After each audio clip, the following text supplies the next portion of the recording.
இந்த அரங்கத்தில் எல்லாத்தையும் பார்க்குறேன். 30 வருஷம் 40 வருஷத்துக்கு முன்னால் இருந்த மூத்த நிர்வாகிகளை நான் பார்க்கிறேன், மகிழ்ச்சி அடைகிறேன். இளம் சிங்கங்கள் வந்திருக்கிறார்கள். இது எதை காட்டுகிறது? ஐயா அவர்களே, உங்களுக்கு எத்தனை சோதனை வந்தாலும், எத்தனை நெருக்கடிகள் வந்தாலும், அதிலும் குறிப்பாக நீங்க வளர்த்து படிக்க வைத்த, ஆளாக்கிய, அமைச்சராக்கிய, நாடாளுமன்ற உறுப்பினராக்கிய உங்க மகனால் வந்தால், ஒரு மகனால் வந்தால், நாங்கள் லட்சோபலட்சம் மகன்கள் இருக்கிறோம், மகன்கள்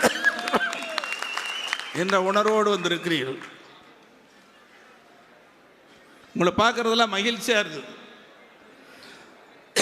மருத்துவர் அன்புமணி யார்? எப்போது இந்த இயக்கத்திற்கு வந்தார்? யாரால் வந்தார்? எண்ணி பார்க்க வேண்டும். பேராசிரியர் தீரன் இருக்கிறார், பூத்த அருள்மொழி இருக்கிறார், நான் இருக்கிறேன்.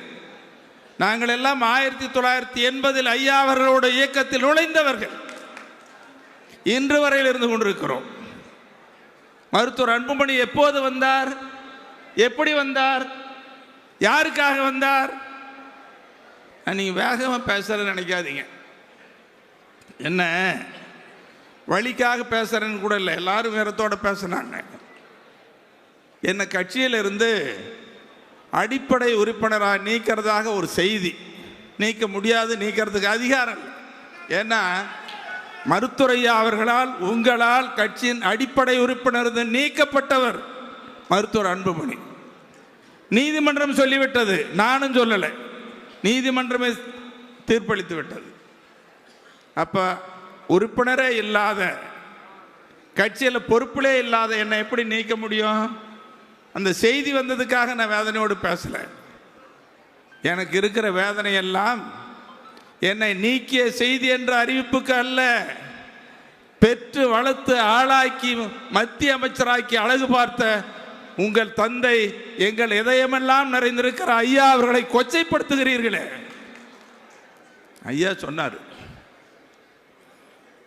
மணி எனக்கு வலிக்குதுன்னார்.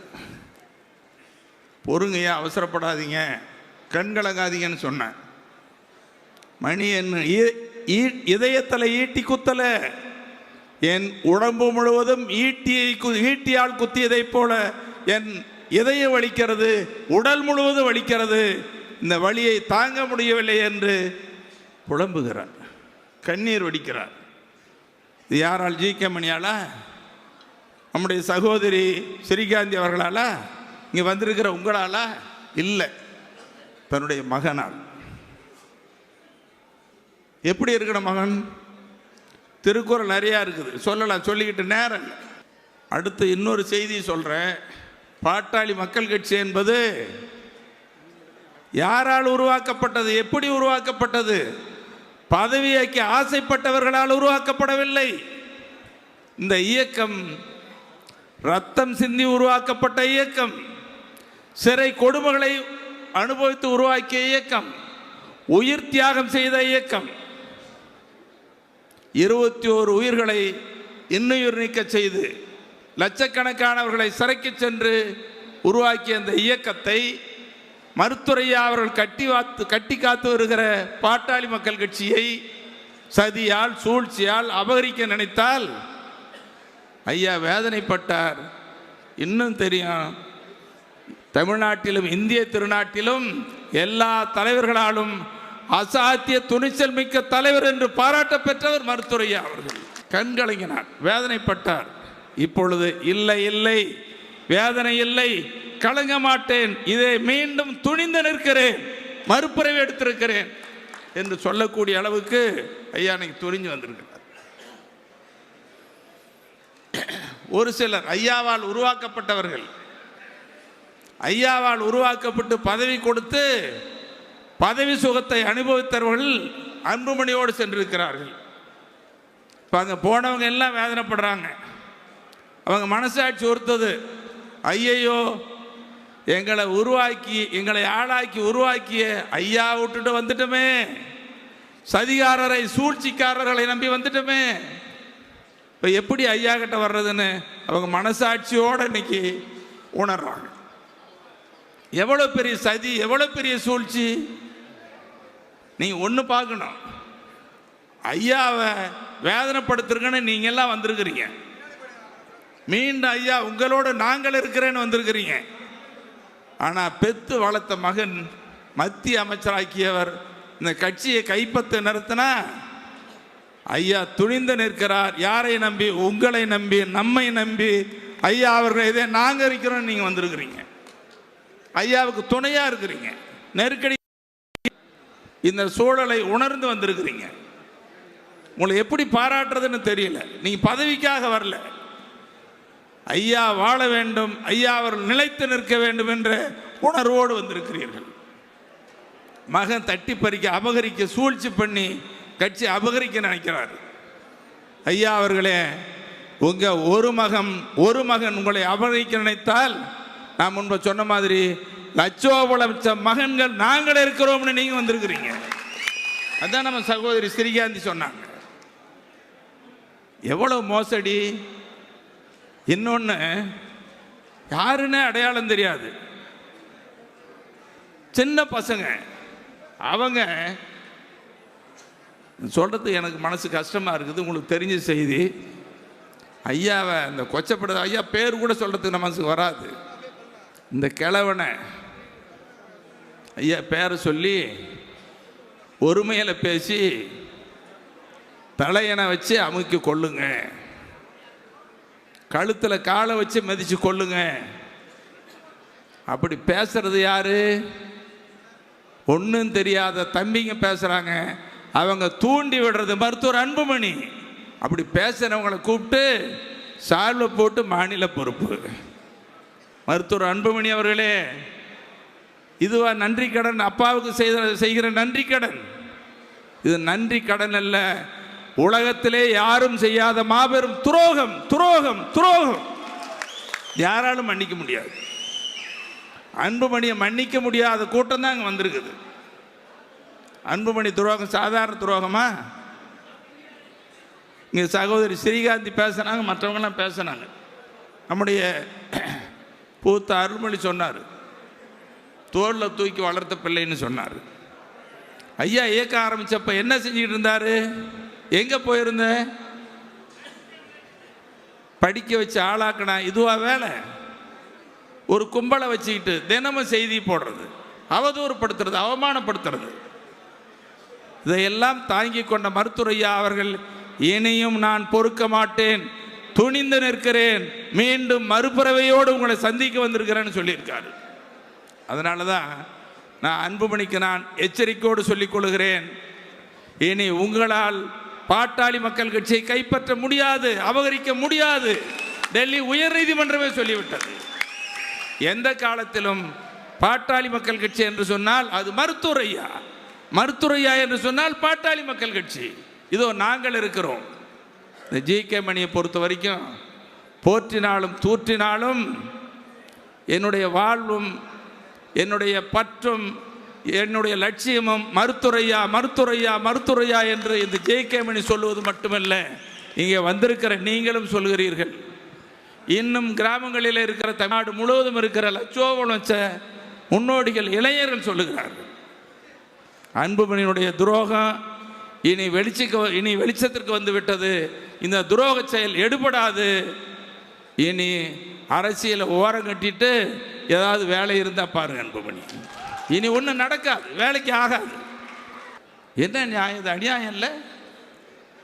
நீதிமன்ற தீர்ப்பு, நாங்களாம் நீதிமன்றத்துக்கு போயிருந்தோம்.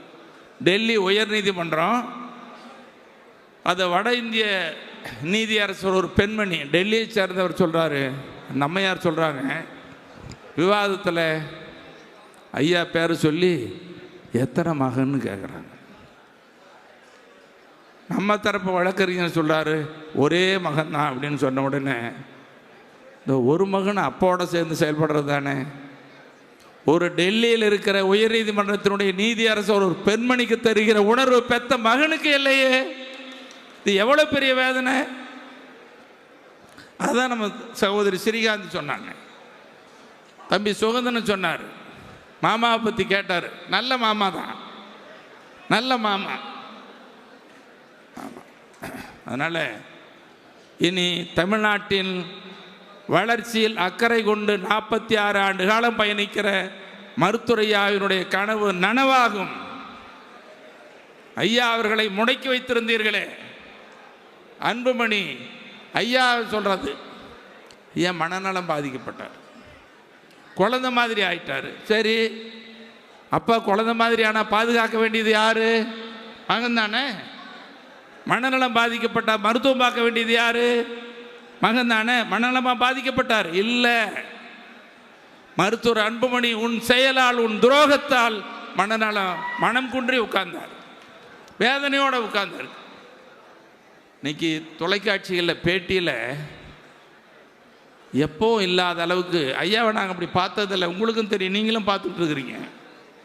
எவ்வளவு சோதனை வந்தாலும், எவ்வளவு வேதனைகள் வந்தாலும், நெருக்கடிகள் வந்தாலும் துணிந்து நிற்கிற மருத்துவரையா அவர்கள் கண்கலங்கினாரே.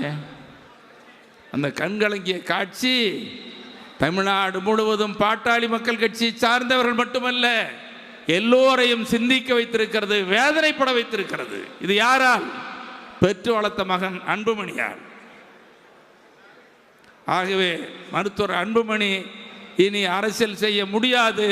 பாட்டாளி மக்கள் கட்சி உங்களுக்கு சொந்தமானது அல்ல. பாட்டாளி மக்கள் கட்சி மருத்துவரையா அவர்களுக்கும் இங்கே வந்திருக்கிற அனைவருக்கும் சொந்தமானது. இவர்கள் தான் வளர்த்தவர்கள். நீங்கள் தான் வளர்த்தீங்க. ஐயா பின்னால் நின்று வளர்த்தீங்க, ஜெயிலுக்கு போனீங்க.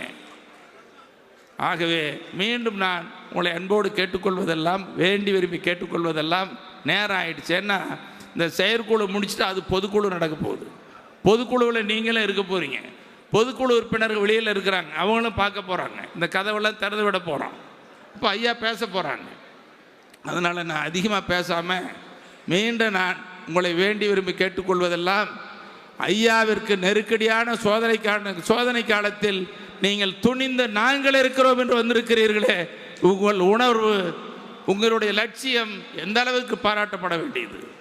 இப்படி பாராட்டுகிற அதே வேளையில் வரக்கூடிய 2026 சட்டமன்ற தேர்தலில் பாட்டாளி மக்கள் கட்சிக்கு வெற்றியை தேடித்தரக்கூடிய மிகப்பெரிய வெற்றி கூட்டணியை மருத்துவரையா அவர்கள் உருவாக்குவார்கள்.